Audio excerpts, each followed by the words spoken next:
Hydrogen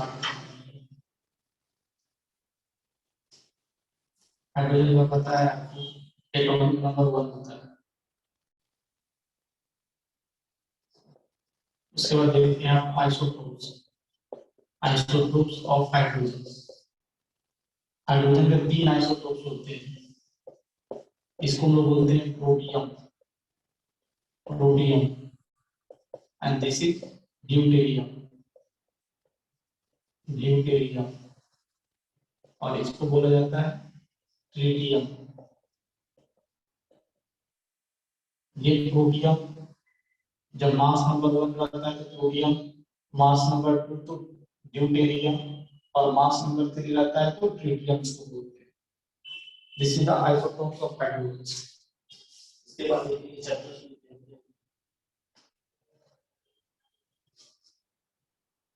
आपको ये पता होना चाहिए कि हाइड्रोजन का पोजीशन फिक्स नहीं है।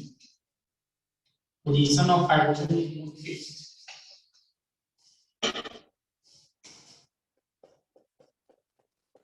Position of hydrogen is not fix, fix नहीं है। आप पीरियोडिक टेबल्स में देखेंगे हाइड्रोजन को हम लोग अल्कली मेटल्स मींस ग्रुप 1 में भी रख सकते हैं, और या तो हम इसको हाइड्रोजन ग्रुप में भी रख सकते हैं। हाइड्रोजन ग्रुप जो कि ग्रुप 17 है, हाइड्रोजन ग्रुप में भी रखा जा सकता है। ग्रुप 1 में भी रख सकते हैं, हाइड्रोजन ग्रुप में भी रख सकते हैं। ऐसा क्यों? इसके पीछे लॉजिक सुने। अगर मैं हाइड्रोजन का कॉन्फ़िगरेशन देखिए, हाइड्रोजन का कॉन्फ़िगरेशन क्या होगा? 1s1 होता है। और ये जो अल्कली मेटल्स का कॉन्फ़िगरेशन क्या होता है? NH1 टाइप का होता है। इसके भी वैलेंस शेल्स में 1 इलेक्ट्रॉन्स, इसके भी वैलेंस शेल्स में 1 इलेक्ट्रॉन। तो इसलिए अल्कली मेटल्स के ग्रुप में इसको रखना चाहिए। बट अगर देखा जाए कि हम लोग जानते हैं जो हाइड्रोजन होता है, हाइड्रोजन जिसका हाइड्रोजन को H से डिनोट किया जाता है, अगर हाइड्रोजन को एक इलेक्ट्रॉन दिया जाए तो ये क्या है? नोबेल गैस कॉन्फ़िगरेशन को अचीव कर देता है। इसी तरह से हाइड्रोजन हाइड्रोजन हाइड्रोजन को एक इलेक्ट्रॉन देके क्या बनाएगा? हाइड्राइड बनाता है। हाइड्राइड, ये हाइड्राइड बनाता है, H माइनस बनाता है, और इसको हम लोग हाइलाइट बोलते हैं, हाइलाइट। और ये है हाइड्राइड। तो यहाँ पर क्या देखा है? हाइड्रोजन को भी एक इलेक्ट्रॉन देने से इसका ऑक्टेट पूरा विलियम गैस कॉन्फ़िगरेशन को फॉलो कर देता है, और हाइड्रोजन को भी एक इलेक्ट्रॉन देने से नॉर्मल गैस कॉन्फ़िगरेशन को फॉलो कर देता है। तो इसके अकॉर्डिंग बोला जाना चाहिए कि इसको आप हाइड्रोजन फैमिली में रख सकते हैं। तो ये पहला लॉजिक है। दूसरा, जैसे अल्कली मेटल्स ऑक्सीजन के साथ कंबाइन होकर ऑक्साइड बनाते हैं, सल्फाइड बनाते हैं, हाइड्राइड सल्फाइड बनाते हैं। इसी तरह आपका हाइड्रोजन भी ऑक्सीजन के साथ कंबाइन होकर ऑक्साइड बनाते हैं, सल्फाइड बनाते हैं। तो इसलिए हम लोग क्या इसको हम लोग ग्रुप 1 में रख सकते हैं, ग्रुप 1 में रख सकते हैं। फिर नेक्स्ट देखिए यहाँ पर हम लोग ये बोल सकते हैं इसको हम अल्कली मेटल्स ग्रुप में क्यों रखते हैं? क्योंकि हाइड्रोजन एक इलेक्ट्रॉन लूज कर हाइड्रोजन एक इलेक्ट्रॉन लूज कर क्या बनाता है? यूनिपॉजिटिव। और हाइड्रोजन एक इलेक्ट्रॉन लूज कर हम लोग देख क्या बनाता है? देखिए यूनिपॉजिटिव आयन बनाता है, यूनिपॉजिटिव आयन बनाता है। इसी तरह अल्कली मेटल्स भी जैसे सोडियम एक इलेक्ट्रॉन लूज करता है क्या? यूनिपॉजिटिव आयंस बनाता है। तो इसके अकॉर्डिंग इसको हम लोग हाइड्रोजन फैमिली में रख सकते हैं, अल्कली मेटल्स में रख सकते हैं। इसी तरह हाइड्रोजन में आप देखोगे तो ये हाइड्रोजन भी एक इलेक्ट्रॉन लूज कर क्या बनाते हैं? ये क्या बनाते हैं? हाइलाइट बनाते हैं, हाइलाइट बनाते हैं। हाइलाइट में हम लोग बोल सकते हैं यूनी नेगेटिव आयन बनाते हैं। और हाइड्रोजन भी एक इलेक्ट्रॉन लेकर क्या बनाते हैं? Hydride, that is uni negative ion. इसलिए इसको 17 ग्रुप में भी रख सकते हैं। यहाँ पर एक चीज और ध्यान रखें, जैसे आपको पता है कि हाइड्रोजन मेनली H2 फॉर्म में एग्जिस्ट करते हैं, जैसे फ्लोरीन हो गया, क्लोरीन हो गया, आयोडीन हो गया। इसी तरह हाइड्रोजन भी हमेशा H2 फॉर्म में, डाई हाइड्रोजन के फॉर्म में एग्जिस्ट करते हैं। तो ये सब कुछ सिमिलरिटी है, ये सब कुछ पॉइंट्स है जिससे हम बोल सकते हैं कि ये alkali hydrogen can be placed in alkali metals. और ये सब कुछ पॉइंट्स हैं जिससे हम प्रूव कर सकते हैं इसको हाइड्रोजन फैमिली में भी रखना चाहिए। तो ये अभी भी एक कॉन्ट्राडिक्टरी स्टेटमेंट है। हाइड्रोजन का पोजीशन लेकर अभी भी डिबेट चलता रहता है कि हाइड्रोजन को ग्रुप 1 में रखा जाए, ग्रुप 17 में रखा जाए। इसे अच्छे पीरियोडिक टेबल में देखोगे तो हाइड्रोजन को बीच में रख दिया जाता है। तो ये चीज आपको ध्यान रखना है।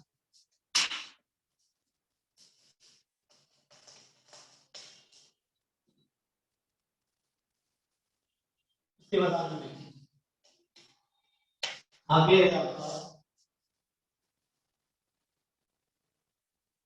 preparations of hydrogen, preparations of hydrogen।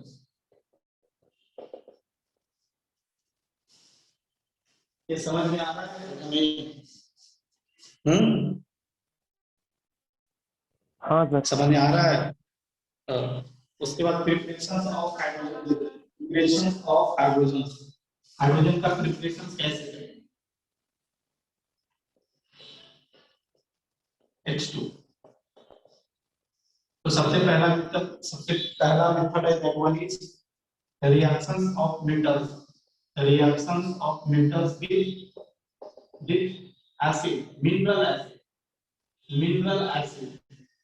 जैसे ये आपने जानता होगा, जैसे मान लो कि जिंक का रिएक्शन सब H2SO4 से करा दे तो क्या होगा, जिंक सल्फेट बनता है और साथ साथ हाइड्रोजन गैस इवॉल्व होता है। तो हाइड्रोजन बनाने का मेथड है। दूसरा मेथड है that is reactions of metals with base. Base के साथ भी रिएक्शन कराने से क्या होता है, आपका हाइड्रोजन गैस इवॉल्व होता है। जैसे देखिए जिंक का रिएक्शन अगर हम Na से कराते हैं तो क्या बनता है, सोडियम जिंकेट बनता है, सोडियम जिंकेट। ये है आपका सोडियम जिंकेट और साथ ही साथ हाइड्रोजन गैस भी बहुत होता है। तो आप यहाँ पर भी देख रहे हो हाइड्रोजन गैस बन गई है। तीसरा मेथड है, तीसरा मेथड देखा जाता है कि इंडस्ट्रियल मेथड। इसको लोग इंडस्ट्रियल प्रिपरेशन मेथड भी बोलते हैं, इंडस्ट्रियल मेथड। ये इंडस्ट्रियल मेथड क्या है, देखिए समझिए इसको।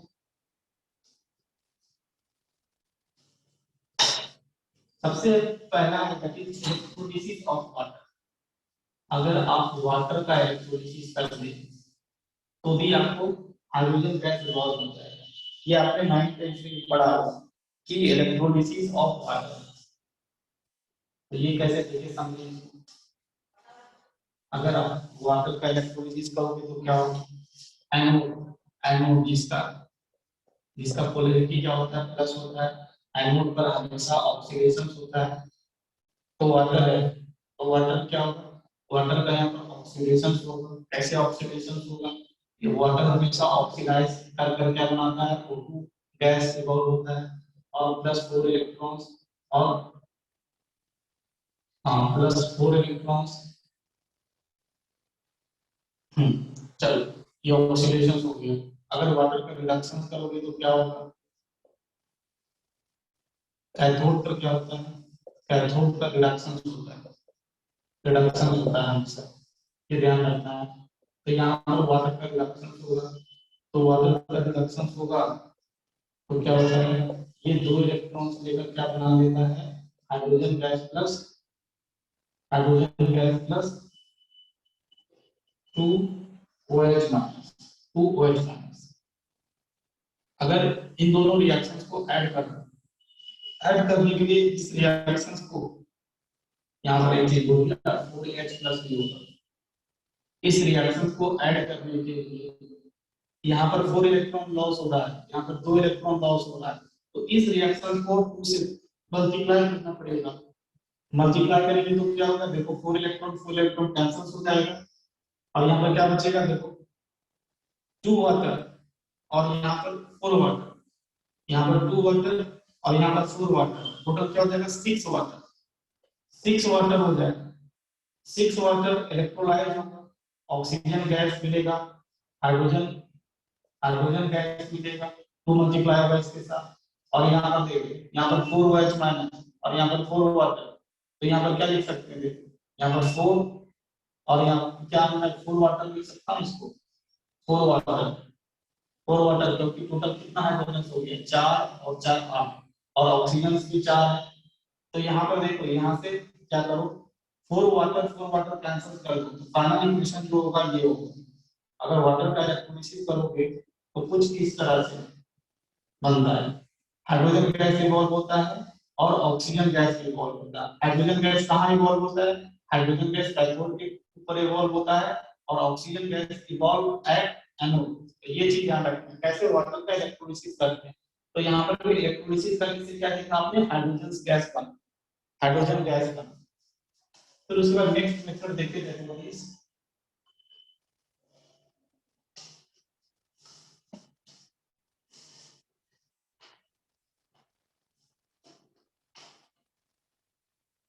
अगर आपको हाई प्यूरिटी हाइड्रोजन चाहिए, अगर आपको हाई प्यूरिटी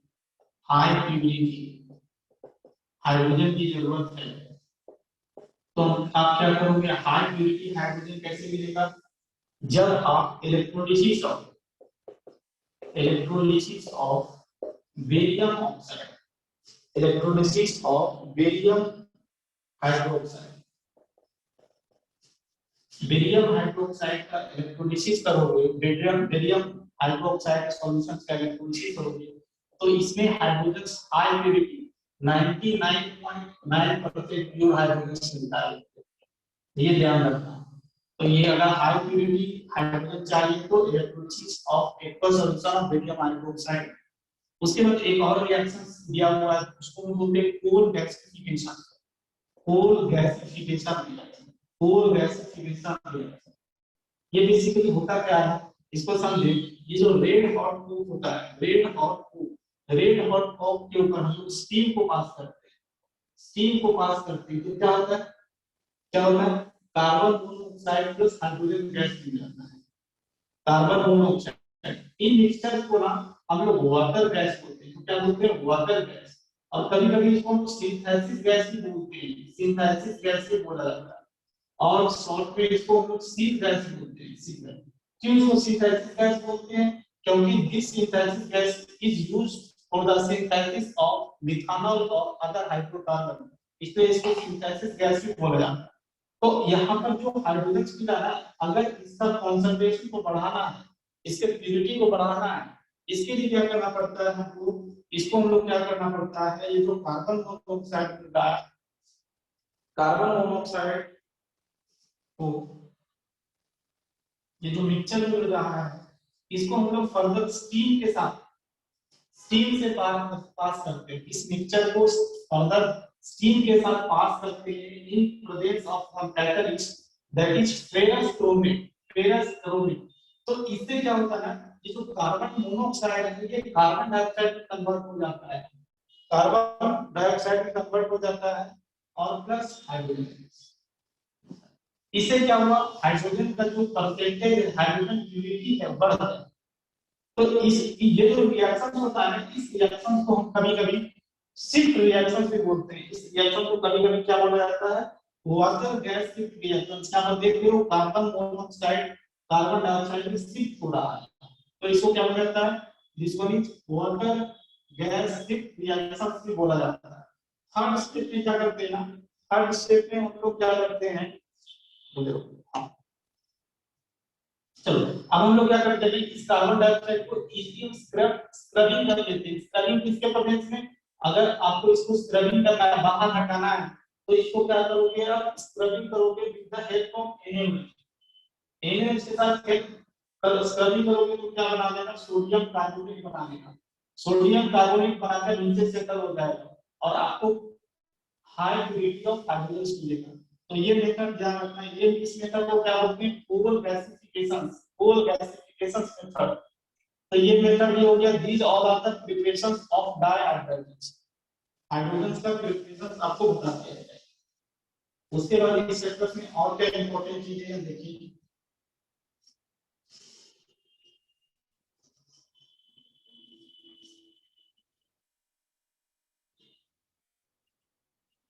अब उसके बाद हम लोग आ जाते हैं कंपाउंड्स ऑफ हाइड्रोजन।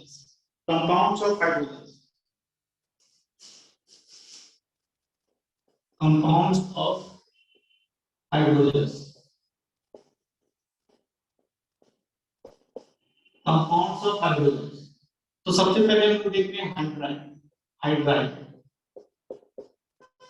हाइड्राइड जैसे अगर हाइड्राइड बहुत तरह का होता है, जैसे मेटल हाइड्राइड। हाइड्रोजन बेसिकली तीन तरह का होता है, तो इसको तीन मतलब hydride further classified into three types. First को जो बोलते हैं दैट इज सॉल्ट। अगर आप एक सॉल्ट या सेलाइन, सॉल्ट, सेलाइन या आयनिक हाइड्राइड बोलते हैं, आयनिक हाइड्राइड बोलते हैं। बेसिकली ये जो हाइड्राइड आप देख रहे हो, it is basically form by S block element. S block element mainly इस तरह का हाइड्राइड बनाता है। सेकंड तरह का हाइड्राइड जो होता है उसको हम लोग बोलते हैं इंटरेस्टिशियस। इंटरेस्टिशियस, इंटरेस्टिशियस या इंटरेस्टिशियस या हम लोग इसको मेटालिक हाइड्राइड भी बोलते हैं, मेटालिक हाइड्राइड भी बोलते हैं। और तीसरा जो टाइप होता है देखो इसको हम लोग बोलते हैं पी ब्लॉक हाइड्राइड। ये जो सेकंड जो टाइप होता है, सेकंड टाइप का हाइड्राइड होता है, ये mainly D and F block element जो होता है इस तरह का हाइड्राइड बनाता है। तीसरा तरह का जो हाइड्राइड होता है उसको हम लोग कोवैलेंट, कोवैलेंट या मॉलिक्यूलर हाइड्राइड बोलते हैं। कोवैलेंट या मॉलिक्यूलर हाइड्राइड बोला जाता है। बेसिकली ये जो इस तरह का जो हाइड्राइड होते हैं, बेसिकली ये आपके पी ब्लॉक एलिमेंट जो होते हैं इस तरह के हाइड्राइड बनाते हैं। तो आपको ये ध्यान रखना है कि हाइड्राइड बेसिकली तीन तरह का होता है, सॉल्ट, सेलाइन या ionic hydride, interstitial metallic hydride, and third one is covalent या मॉलिक्यूलर हाइड्राइड। एक एक करके हम लोग देखते हैं। सबसे पहले सॉल्ट या सेलाइन लाइक हाइड्राइड देखते हैं। तो देखो, तो ये मेनली एस ब्लॉक एलिमेंट जो होते हैं इस तरह के हाइड्राइड बनाते हैं। जैसे मैं एग्जांपल दूसरे, जैसे sodium hydride, sodium hydride, lithium hydride, potassium hydride, potassium hydride, rubidium hydride, cerium hydride.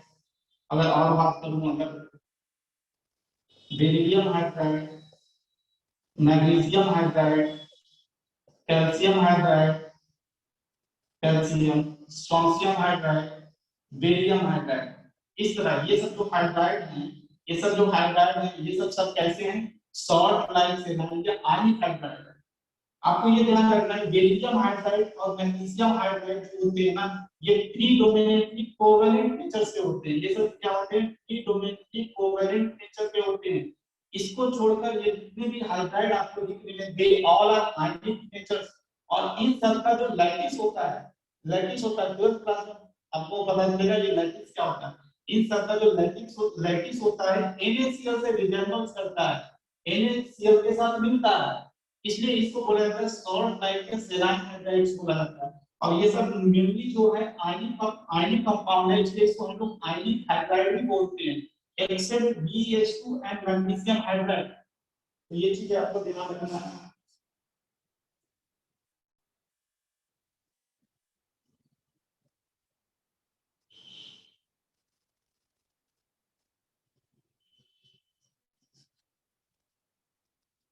Salt like hydride के बाद आगे बढ़ते हैं।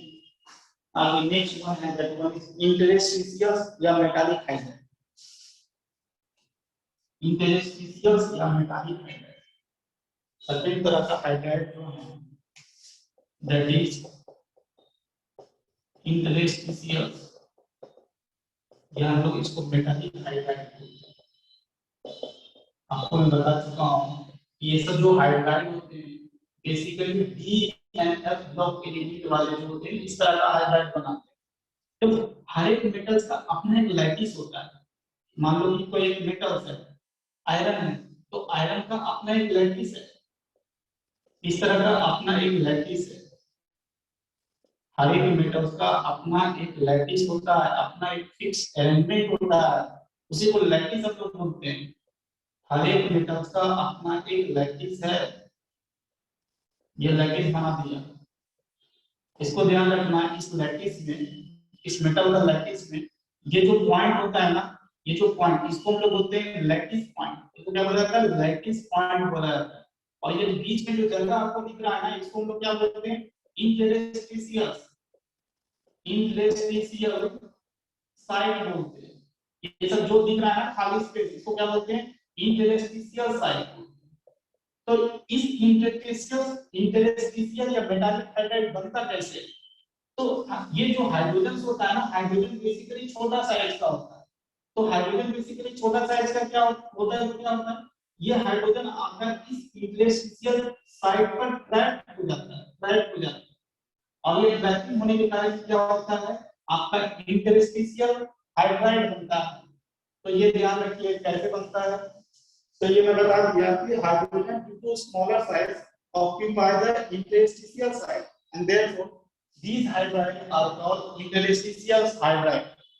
इसका कुछ एग्जांपल, इसका एक और नाम होता है, इसको लोग नॉन स्टैचोमेट्रिक हाइड्राइड बोलते हैं। इसका एक और नाम क्या है? Non stoichiometric, non stoichiometric hydride भी बोला जाता है, बोला जाता है नॉन स्टैचोमेट्रिक हाइड्राइड। इसका कुछ एग्जांपल ध्यान रखिएगा, आपके बुक में दिया हुआ है, दैट इज टाइटेनियम हाइड्राइड। और इसमें जो कॉम्पोजिशन होगा, हाइड्रोजन का जो कॉम्पोजिशन होगा ये फिक्स नहीं होगा, ये वेरिएबल होगा। वेरिएबल होने के कारण इसको क्या बोलते हैं? नॉन स्टैचोमेट्रिक हाइड्राइड बोलते हैं। तो ये बात ध्यान रखिएगा। उसके बाद थर्ड जो है दैट वन इज, थर्ड जो है that one is non metallic या नॉन मेटालिक या मॉलिक्यूलर हाइड्राइड। ये जो थर्ड टाइप है, थर्ड टाइप, इसको हम लोग बोलते हैं नॉन मेटालिक, नॉन मेटालिक या मॉलिक्यूलर या कोवैलेंट हाइड्राइड। ये मैं बता देता हूं हाइड्राइड। ये basically p block element, p block element जो होते हैं इस तरह के हाइड्राइड बनाते हैं। ये इसको फर्दर 3 पार्ट में क्लासिफाई किया गया है। पहला जो है that is electron deficient hydride, electron deficient hydride, electron deficient hydride. तो ये जो इलेक्ट्रॉन डेफिशिएंट हाइड्राइड होते हैं, मेनली जो ग्रुप 13 वाले होते हैं, ग्रुप 13 वाले एलिमेंट जो भी होते हैं, they form electron deficient hydride. जैसे कुछ एग्जांपल मैं आपको दूं, जैसे BH3, BH3 बोरॉन ग्रुप 13 का एलिमेंट है। तो BH3 क्या है? एक इलेक्ट्रॉन डेफिशिएंट हाइड्राइड है। अभी यहाँ पर देखा जाए बोरॉन के वैलेंस शेल्स में टोटल 6 इलेक्ट्रॉन्स हैं, इसलिए इसको बोला जाता है ऑक्टेट पूरा नहीं है, इसलिए इसको बोला जाता है इलेक्ट्रॉन डेफिशिएंट हाइड्राइड। से और example aluminium hydride, aluminium hydride ये भी यहाँ पर भी देखोगे इसके पास 6 इलेक्ट्रॉन्स ही है। तो ये ग्रुप 13 वाले जो होते हैं दे mainly form electron deficient hydride. और इस तरह का हाइड्राइड जो मेनली होता है ना, लुईस एसिड की तरह काम करता है। लुईस एसिड इस लोन पेयर एक्सेप्ट करता है, इसका ऑक्टेट पूरा नहीं है, तो क्या करेंगे? लोन पेयर को एक्सेप्ट करेंगे, इसलिए इसको क्या बोलते हैं? लुईस एसिड की तरह बिहेव करेंगे। ये भी ध्यान रखिएगा, ये जो लुईस डॉट स्ट्रक्चर है, ये लुईस ऑक्टेट रूल को, लुईस ऑक्टेट रूल को फॉलो नहीं करते हैं। It do not follow Lewis octet rule. इनका ऑक्टेट यहां देखिए, और यहां पर इनके पास 6 इलेक्ट्रॉन्स है, तो इनका लुईस ऑक्टेट रूल, ये electron deficient hydride do not follow Lewis octet rule as in case of BH3, LH3 इनके पास टोटल लेस देन 8 इलेक्ट्रॉन्स है। तो पहला आपको समझ में आ गया इलेक्ट्रॉन डेफिशिएंट हाइड्राइड। दूसरा तरह का जो हाइड्राइड होता है इसका ध्यान रखिएगा, इलेक्ट्रॉन प्रीसाइड हाइड्राइड, प्रीसाइड हाइड्राइड। ये ध्यान रखना, मेनली ये जो ग्रुप 14 वाले होते हैं, ग्रुप 14 कार्बन फैमिली वाले होते हैं, दे फॉर्म इलेक्ट्रॉन प्रीसाइड हाइड्राइड। जैसे इसका कोई एग्जांपल दे दूं, मीथेन हो गया, सीरेन हो गया, जर्मीन हो गया, ये सब कुछ एग्जांपल्स हैं। अगर मैं मीथेन में देखूं तो इस कार्बन के पास टोटल 8 इलेक्ट्रॉन्स है, इसलिए जो भी सिलिकॉन में देखोगे तो 8 इलेक्ट्रॉन्स है। तो ये बेसिकली इस ऑक्टेट रूल को फॉलो करते हैं, इस ऑक्टेट रूल को फॉलो करते हैं। तो इन सब बातें को ध्यान रखना। तीसरा टाइप का जो होता है, एक electron deficient, electron precise, and third one इसको हम लोग बोलते हैं, थर्ड को बोलते हैं electron rich hydride, electron rich hydride, electron rich hydride. तो इलेक्ट्रॉन रिच हाइड्राइड में ध्यान रखना ग्रुप 15 से ग्रुप ग्रुप 15 से ग्रुप 17 वाले, ये ध्यान रखना ग्रुप 18 वाले कभी हाइड्राइड नहीं बनाते, नोबेल गैस वाले कभी हाइड्राइड नहीं बनाते। तो ग्रुप 15 से ग्रुप 17 तक जो भी एलिमेंट है they form mainly electron rich hydride. जैसे मैं कुछ एग्जांपल देता हूं आपको, जैसे NH3 nitrogen, nitrogen is group 15th element. ये जो हाइड्राइड बना रहे हैं ये कैसे हाइड्राइड बनाएंगे, इलेक्ट्रॉन रिच हाइड्राइड बनाएंगे। जैसे और एग्जांपल PS3, ये सब some of the examples of H2O हो गया, ये सब कैसे एग्जांपल्स है इलेक्ट्रॉन रिच हाइड्राइड। ये भी ध्यान रखना है लीस्ट ऑक्टेट रूट को फॉलो करते हैं, लीस्ट ऑक्टेट रूट को फॉलो करते हैं, क्योंकि अगर अमोनिया में देखें तो नाइट्रोजन के पास भी अभी 8 इलेक्ट्रॉन्स है, PS3 में भी देखें फास्फोरस के पास टोटल 8 इलेक्ट्रॉन्स है। तो ये भी क्या करते हैं लीस्ट ऑक्टेट रूट को फॉलो करते हैं।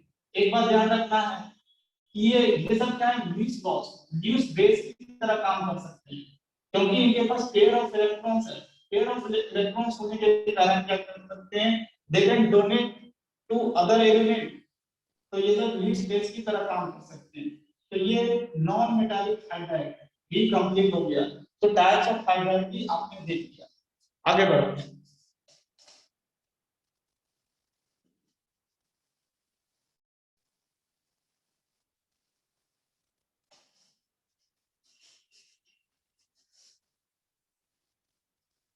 ये वाटर का स्ट्रक्चर मैं आपको केमिकल बॉन्डिंग बता दिया हूं कि वाटर का कैसे आइस का स्ट्रक्चर कैसे होता है, कैसे हाइड्रोजन बॉन्डिंग होता है, तो वो चीज आप देख लीजिएगा।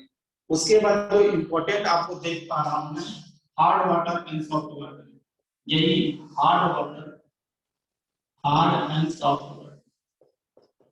तो हार्ड वाटर किसको बोलते हैं, हार्ड वाटर। पहले सॉफ्ट वाटर किसको बोलते हैं, हार्ड वाटर किसको बोलते हैं, एनी आइडिया हार्ड वाटर और सॉफ्ट वाटर क्या होता है? किसको बोलते हैं हार्ड वाटर और सर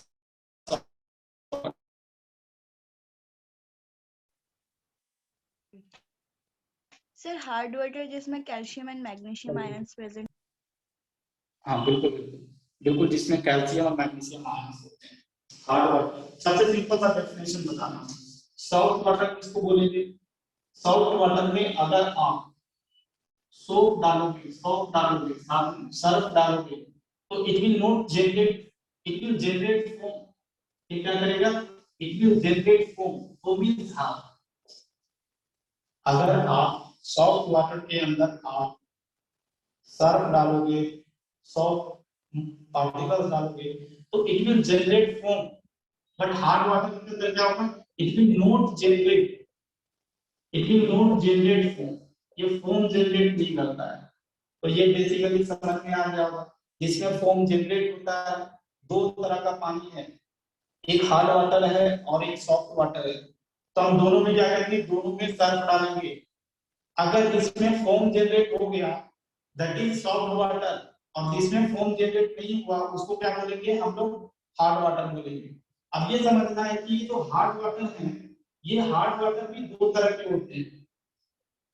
एक हार्ड वाटर, एक बोलते हैं परमानेंट हार्डनेस, परमानेंट हार्डनेस, और एक को बोलते हैं हम लोग टेम्पररी हार्डनेस,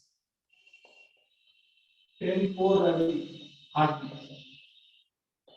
तो ये समझो टेम्पररी हार्डनेस किसको बोलेंगे, जिसके अंदर, जिसके अंदर सॉल्युबल सॉल्ट ऑफ, जिसके अंदर अगर पानी के अंदर soluble salt of, soluble salt of bicarbonate, bicarbonate, bicarbonate of calcium और मैग्नीशियम प्रेजेंट रहेंगे।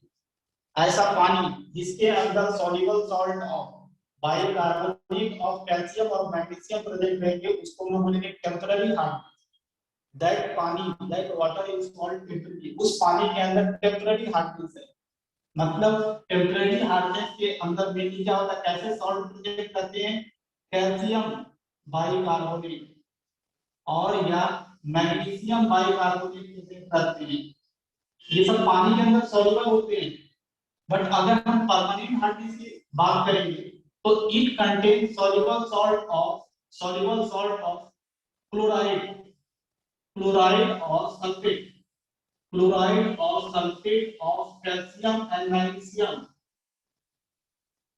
क्या मैं बोला फिर से सुन ले, इट कंटेन परमानेंट हार्डनेस में क्या, it contain soluble salt of chloride or sulfate of calcium और मैग्नीशियम। मतलब इस परमानेंट हार्डनेस के अंदर कैसे सॉल्ट प्रेजेंट होंगे, कैल्शियम सल्फेट या मैग्नीशियम सल्फेट, या ये भी हो सकता है कैल्शियम क्लोराइड और या मैग्नीशियम क्लोराइड।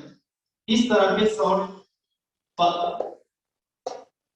इस तरह का सॉल्ट अगर प्रेजेंट रहेंगे पानी के अंदर, इस तरह का सॉल्ट प्रेजेंट रहेंगे तो that will cause permanent hardness. और इस तरह के सॉल्ट प्रेजेंट रहेंगे तो that will cause temporary hardness. तो आपको ये समझ में आ गया कि हार्ड वाटर क्या होता है, सॉफ्ट वाटर क्या होता है, परमानेंट हार्डनेस क्या होता है, टेम्पररी हार्डनेस क्या होता है। अब हम लोग क्या करना है ना, इस हार्डनेस को रिमूव करना है। तो there are certain techniques which are used to remove the hardness. इस पानी के अंदर, ये जो पानी के अंदर ये सब जो सॉल्ट है ना, इस सॉल्ट को अगर हटा देंगे तो क्या होगा, इस सॉल्ट को हटा देने से क्या होगा, ये सॉफ्ट वाटर में कन्वर्ट हो जाएगा। तो इस हार्डनेस को रिमूव करने का कुछ टेक्निक्स है। तो सबसे पहले हम टेम्पररी हार्डनेस कैसे रिमूव करेंगे इसको देखेंगे। टेम्पररी हार्डनेस को कैसे रिमूव किया जाता है इसको देखिए।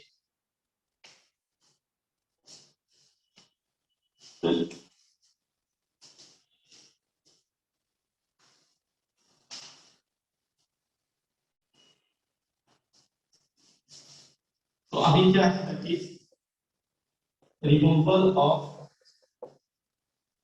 Temporary hardness. Temporary temporary hardness को कैसे रिमूव करेंगे, तो सबसे पहला मेथड होता है बॉइलिंग।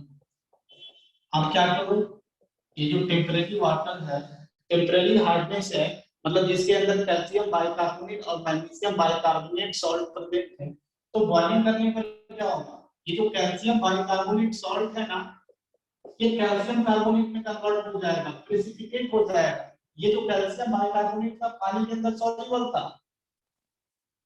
और that are responsible for temporary hardening. इसको जब बॉयल करोगे तो क्या होगा, ये calcium carbonate plus CO2 plus water में कन्वर्ट हो जाएगा। तो ये कैल्शियम कार्बोनेट क्या होगा, नीचे सेटल डाउन होगा। तो पहला मेथड है बॉइलिंग कर आप टेम्पररी हार्डनेस को रिमूव कर सकते हो। दूसरा मेथड है that one is adding lime. Lime add करके भी आप क्या कर सकते हो, लाइम इज क्या, calcium hydroxide. Calcium hydroxide add करके भी आप टेम्पररी हार्डनेस को रिमूव कर सकते हो। जैसे देखिए, जैसे कैल्शियम, मान लो कि आपके पानी के अंदर कैल्शियम बाइकार्बोनेट है, अगर आप उसमें कैल्शियम हाइड्रोक्साइड डालोगे तो क्या होगा, फिर से कैल्शियम कार्बोनेट बन जाएगा और plus carbon dioxide plus water. तो इस तरह से by adding calcium, by adding lime also you can remove the temporary hardness। ये क्या, ये जो soluble salt था that get converted to calcium carbonate and calcium carbonate will settle down at the bottom, it will get precipitated out। तो ये दोनों method है जिससे हम टेम्पररी हार्डनेस को रिमूव कर सकते हैं। अब हम लोग परमानेंट हार्डनेस को कैसे रिमूव करेंगे, तो कुछ टेक्निक्स है परमानेंट हार्डनेस को भी रिमूव करने का। तो removal of permanent hardness, permanent hardness, removal of permanent hardness. तो परमानेंट हार्डनेस का रिमूवल करने का पहला टेक्निक देखिए, adding washing soda. Adding washing soda, washing soda, washing soda क्या होता है आपको पता है, that one is sodium carbonate. कल ही बताया था sodium carbonate, decahydrate is called washing soda. तो जैसे आपको पता है ये जो हार्ड परमानेंट हार्डनेस है, परमानेंट हार्डनेस के अंदर क्या होता है, कैल्शियम क्लोराइड या कैल्शियम सल्फेट प्रेजेंट करते हैं। तो ऐसे लिख लेता हूं, अगर मान लो कि कैल्शियम क्लोराइड प्रेजेंट है, कैल्शियम क्लोराइड है, अगर आप सोडियम सल्फेट सोडा ऐड करेंगे तो सोडा ऐड करने से क्या होगा, ये कैल्शियम कार्बोनेट कन्वर्ट हो जाएगा, मेनली आयन एक्सचेंज होगा, इसका कैटायन इसका आयन और प्लस 2 NaCl। तो आप क्या देखा, ये जो कैल्शियम क्लोराइड था ये प्रेसिपिटेट हो जाएगा, कैल्शियम कार्बोनेट में कन्वर्ट होकर प्रेसिपिटेट हो जाएगा।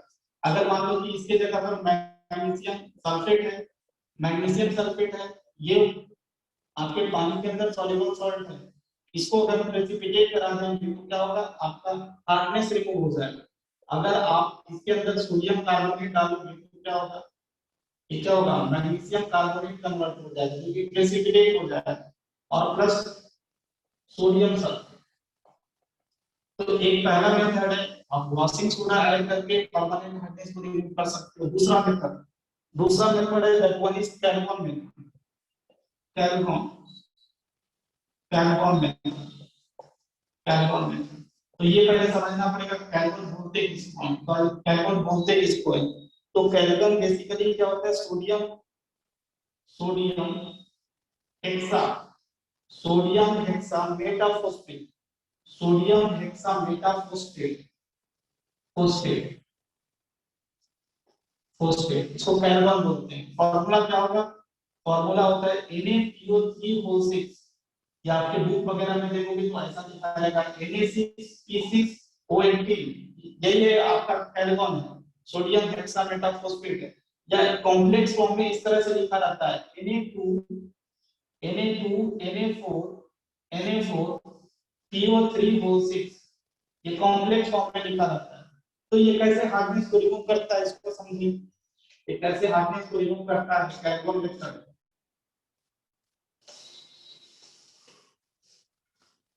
कैल्कोन मेथड कैसे रिमूव करता है, तो जैसे मान लो कैल्शियम, आपके पानी के अंदर कैल्शियम मैग्नीशियम आयन प्रेजेंट है, तो ये जो कैल्शियम आयन, ये कैल्शियम क्लोराइड नहीं लेता हूं, कैल्शियम क्लोराइड तो नहीं है, तो हम अगर इसके अंदर कैल्कोन ऐड करेंगे, कैल्कोन मतलब ये कैल्कोन ऐड किया, कैल्कोन ऐड किया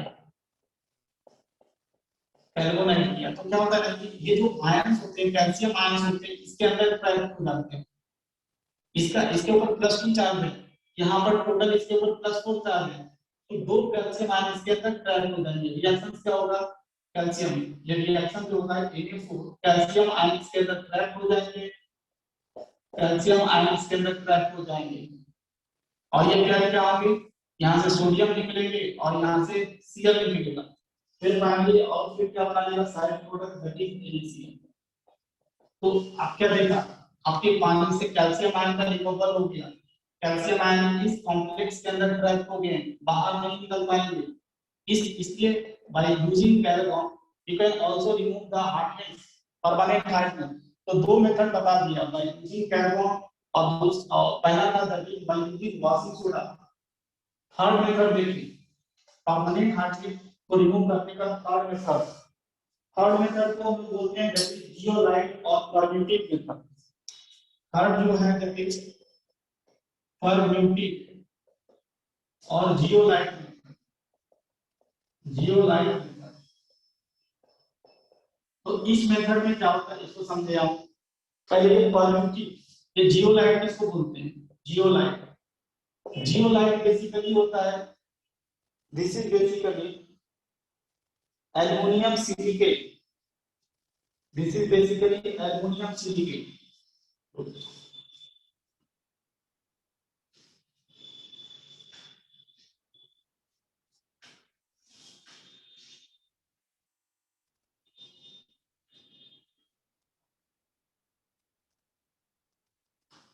एल्युमिनियम सोडियम, ये जियोलाइट क्या होता है, sodium aluminium aluminium sodium aluminium aluminium silicate. जैसे एग्जांपल को कैसे, सोडियम एल्युमिनियम सिलिकेट, ये जियोलाइट है। जियोलाइट को हम इन जनरल Na से रिप्रेजेंट करते हैं, ये जो है ना ये Z है, Na से रिप्रेजेंट किया जाता है। तो क्या होगा, ये बेसिकली क्या है, जियोलाइट का रिप्रेजेंटेशन है।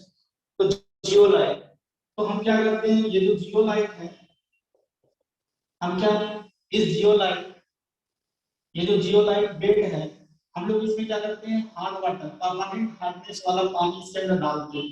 परमानेंट हार्डनेस वाला पानी डालोगे तो क्या होगा, उसके अंदर कैल्शियम, उसके अंदर सॉल्युबल सॉल्ट ऑफ क्लोराइड और सल्फेट है। तो क्या होगा, इस जियोलाइट बेड जो होता है ना, तो यहाँ पर क्या होता है, इसके अंदर इस बेड के अंदर क्या होता है, कैल्शियम आयन ट्रैप हो जाता है। क्या होगा, बेसिकली क्या होता है, इसके अंदर कैल्शियम आयन ट्रैप हो जाते हैं, कैल्शियम आयन ट्रैप हो जाते हैं। कैल्शियम आयन ट्रैप हो गया और फिर क्या होगा, ये जो क्लोरीन है और NaCl ये दोनों मिलकर क्या बना देगा, 2NaCl। इस तरह से क्या होगा, जितने भी इस परमानेंट हार्डनेस के अंदर जितने कैल्शियम आयन है, कैल्शियम आयन क्या होगा, इसके अंदर ट्रैप होता जाएगा, ट्रैप होता जाएगा और ये Ca2 बना जाएगा और NaCl बन जाएगा। तो अगर आपके पानी से अगर Ca2+ आयन या Mg2+ आयन रिमूव हो गया तो मींस क्या हो गया, आपका जो हार्डनेस है रिमूव हो गया, that gets converted to soft water. तो ये परमेटिक या जियोलाइट मेथड है।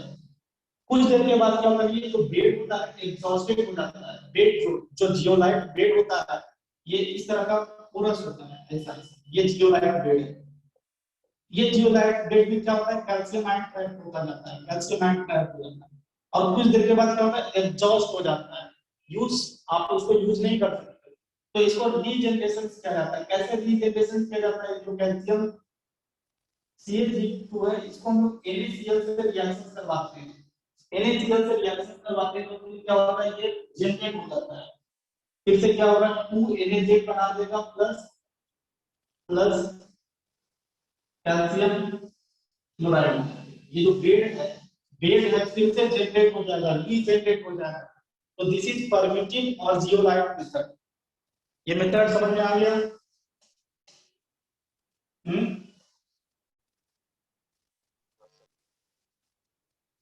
समझ में आ गया है या नहीं तुम लोग? हाँ सर। यहीं पर हो? हाँ सर।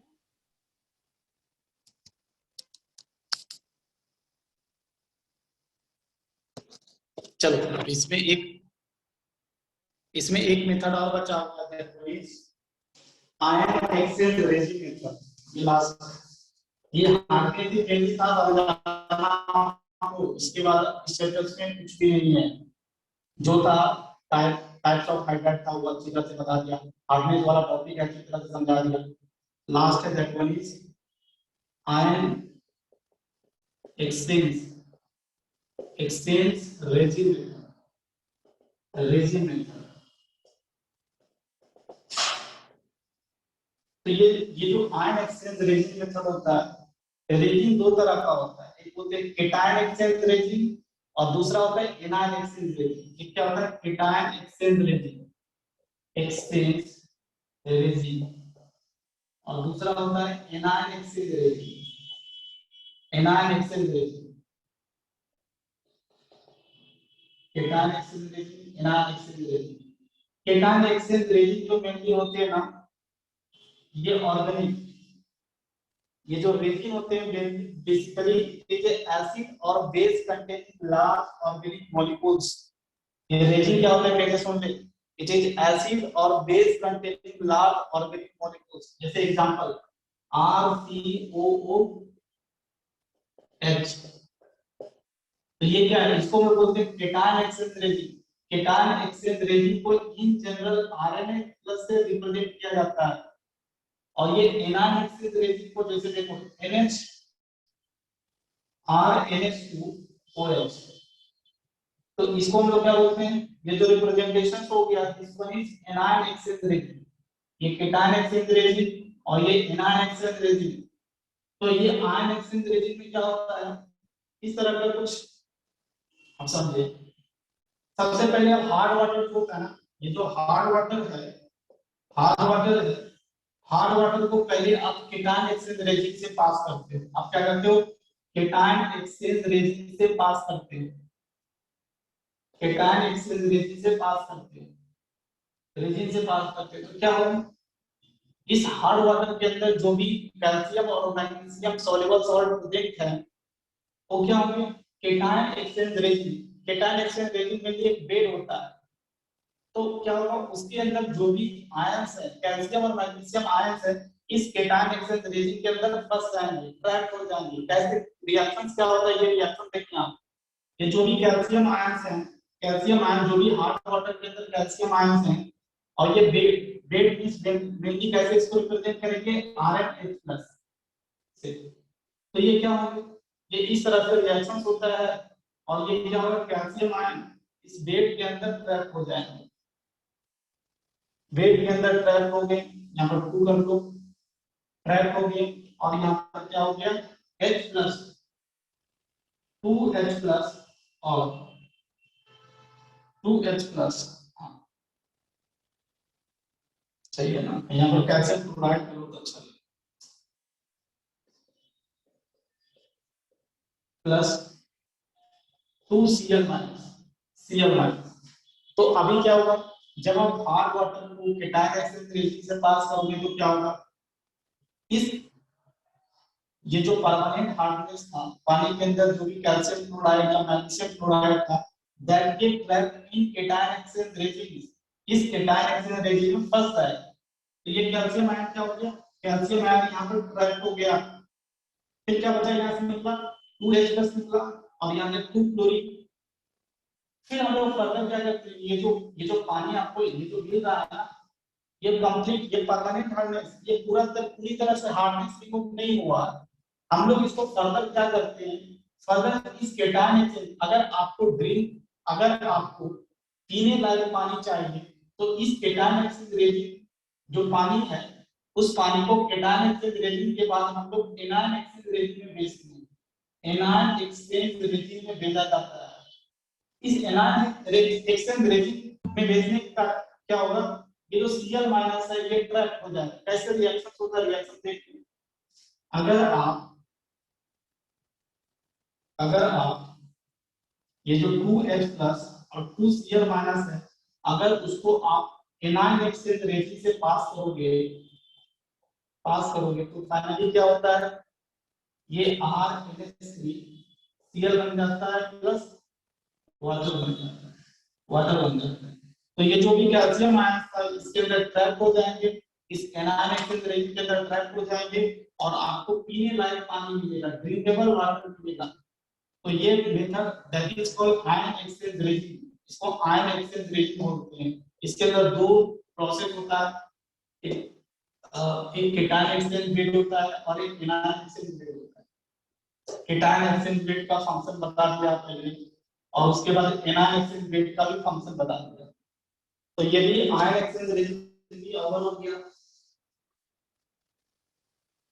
और आपके चैप्टर्स में हाइड्रोजन पेरोक्साइड दिया हुआ, हाइड्रोजन पेरोक्साइड।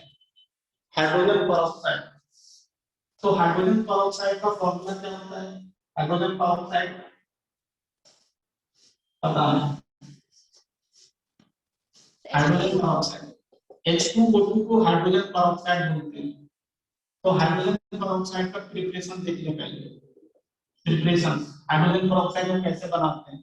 तो बनाने का पहला मेथड क्या हुआ, that one is from hydrated, पहला that is from hydrated barium peroxide, आपके दिया हुआ ये method from hydrated barium peroxide. आप क्या करते हो, ये जो बेरियम पेरोक्साइड है, ये बेरियम पेरोक्साइड है, इसको आप H2SO4 से रिएक्शन करवाते हो।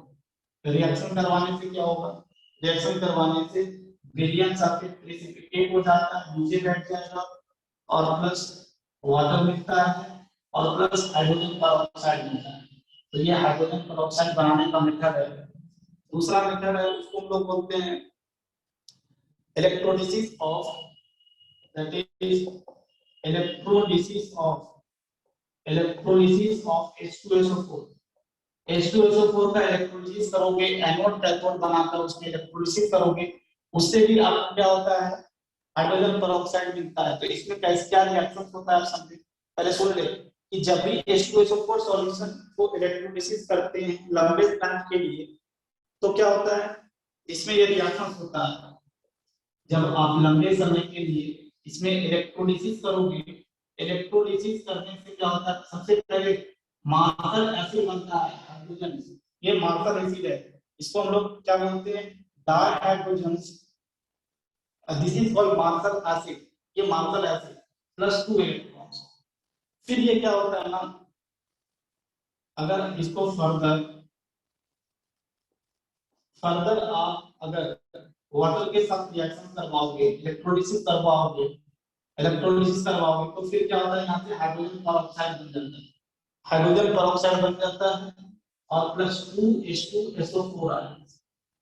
तो ये दो मेथड है आपके बुक में, दो मेथड है कि कैसे हम H2SO4 को बनाएंगे, H2SO4 को कैसे हम सॉरी हाइड्रोजन पेरोक्साइड को कैसे बनाएंगे, इसको आप देख लीजिएगा, मैं आपको शुरुआत में बता दूंगा। फिर उसके बाद इसमें तो और कुछ ऐसा है नहीं, जो भी इम्पोर्टेंट फैक्ट था मैं आपको बता दिया। ये भी पता रखना कि हाइड्रोजन पेरोक्साइड का ओपन बुक लाइक स्ट्रक्चर होता है, हाइड्रोजन पेरोक्साइड का ओपन बुक लाइक स्ट्रक्चर होता है, आपके बुक में बना हुआ है, तो ये देख लीजिएगा, ओपन बुक लाइक स्ट्रक्चर होता है हाइड्रोजन पेरोक्साइड का। इस चैप्टर्स में और कुछ नहीं है, ये चैप्टर्स आपका काम